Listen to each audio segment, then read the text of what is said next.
ഞാനിപ്പോൾ നിൽക്കുന്നത് കോഴിക്കോട്ടെ മിഠായി തെരുവിലാണ്. നമ്മൾ ഇവിടെ നിന്ന് ഇന്നലെയൊക്കെ ഇവിടുത്തെ ജനങ്ങളുടെ തിരക്കും ഇവിടെ സാധനങ്ങൾ വാങ്ങാനെത്തുന്ന ആളുകളെ ഒക്കെ കാണിച്ചു. അപ്പോഴേ പറഞ്ഞതാണ് ഇന്ന് ഉത്രടപ്പാച്ചിൽ ദിവസത്തിലേക്ക് ഒരു വൈകുന്നേരമാവുന്ന സമയത്തൊക്കെ ഇവിടെ കാല് കുത്താൻ ഇടമുണ്ടാവില്ല എന്ന് പറഞ്ഞതാണ്. നമ്മളിപ്പോഴും ഇവിടെ കയറി ഈ SM സ്ട്രീറ്റിന്റെ എൻട്രൻസ് ഭാഗത്താണ് ഞാനിപ്പോൾ നിൽക്കുന്നത്. അങ്ങോട്ടേക്ക് പോയിട്ടില്ല. അങ്ങോട്ടേക്ക് പോകണമെങ്കിൽ കുറച്ച് കഷ്ടപ്പാടാണ്, കാരണം അത്രയും തിരക്കുണ്ട് എന്നുള്ളതാണ്.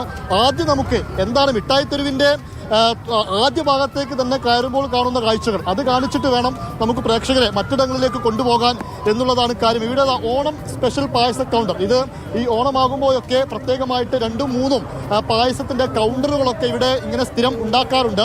ആ പായസത്തിന്റെ കൗണ്ടറിന് മുൻപിൽ പോലും വലിയ തിരക്കാണ്. ഇവിടെ നിന്ന് സാധനങ്ങളൊക്കെ വാങ്ങിയതിന് ശേഷം പായസം കുടിക്കാനൊക്കെ എത്തുന്ന ആളുകളെയാണ് നമുക്ക് ഇവിടെ നിന്ന് കാണാൻ കഴിയുക. ചേട്ടാ, പായസ വിൽപ്പന തകൃതിയാണോ? അടിപൊളിയായിട്ട് നടക്കുന്നുണ്ട്. എല്ലാ കൊല്ലത്തെയും പോലെ ഇത്തവണയും ഗംഭീരമാണ്. ഉത്രാടപ്പാച്ചിലാണ് ആൾക്കാരെല്ലാം. എന്തൊക്കെ പായസങ്ങളാണ് ഇന്ന് സ്പെഷ്യലായിട്ട്? മുളേരി പായസം, പൈനാപ്പിൾ പായസം, പാലട, അമ്പലപ്പുഴ പാൽപ്പായസം, പരിപ്പ് പ്രഥമൻ. നേരത്തെ തുടങ്ങി ഇതൊക്കെ? അതെ, 30-ാം തീയതി തുടങ്ങി. നാളെ വരെ, നാളെ ഉച്ച 12 മണി വരെ സ്റ്റാളിൽ എല്ലാ പായസങ്ങളും കിട്ടും. എത്ര രൂപ ഒരു പായസത്തിന്? 1 ലിറ്ററിന് 390, 1/2 ലിറ്ററിന് 200 രൂപയാണ് കൊടുക്കുന്നത്. ഞങ്ങൾക്ക് ഒരു ഗ്ലാസ് വേണം. ഇത് കഴിഞ്ഞിട്ട് അങ്ങോട്ട് വരാം. അപ്പൊ ആ രീതിയിൽ പായസ കൗണ്ടറിന്റെ മുൻപിലൊക്കെ വലിയ തിരക്കാണ് എന്നുള്ളതാണ് കാര്യം. നമുക്ക് മറ്റു ചില കാഴ്ചകൾ കൂടെ കാണിക്കാനുണ്ട്. ഞാൻ ഈ നിൽക്കുന്ന സ്ഥലം എന്ന് പറയുന്നത് ഈ ആളുകളൊക്കെ ഇപ്പം അച്ഛനും അമ്മയും കുട്ടികളും ഇങ്ങനെ ഒരുമിച്ച് ഒരു കുടുംബമായിട്ടൊക്കെയാണ് SM സ്ട്രീറ്റിലേക്ക് പലരും എത്താറുള്ളത്.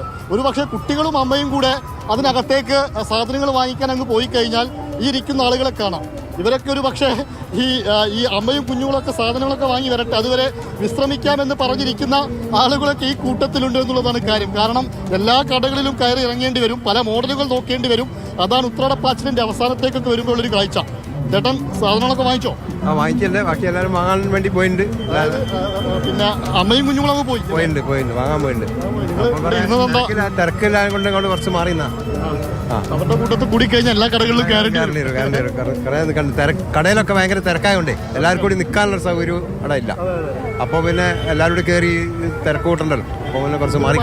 ഇന്നലെയൊക്കെ വരികയാണെങ്കിൽ ഇന്നലെ ഭയങ്കര തിരക്കാ. കോഴിക്കോട് കക്കോടിന്ന്. ഇവിടെ തന്നെയാ വരല്. ഇന്നിപ്പോ ഒരു സിനിമയൊക്കെ കണ്ടങ്ങനെ സിനിമയ്ക്ക് സിനിമ കണ്ടില്ല, കാണാൻ ബുക്ക് ചെയ്തിട്ടുണ്ട്. അപ്പൊ 5:45 വാങ്ങിച്ചിട്ട് വണ്ടിയിൽ സിനിമ കണ്ടിട്ട് പോകുള്ളൂ.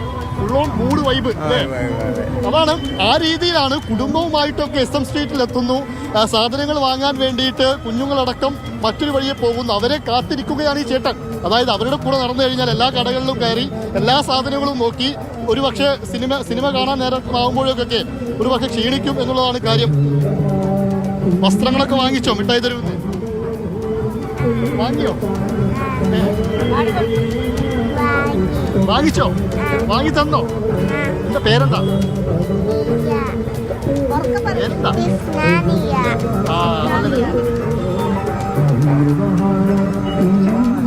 കോഴിക്കോട്ടെ കാഴ്ചകളാണ് നമുക്ക് ഇംതിയാസ് കാണിച്ചത്. മിഠായി തെരുവ് എന്ന് പറഞ്ഞാൽ കോഴിക്കോടിന്റെ ആഘോഷ തെരുവ് കൂടിയാണ്.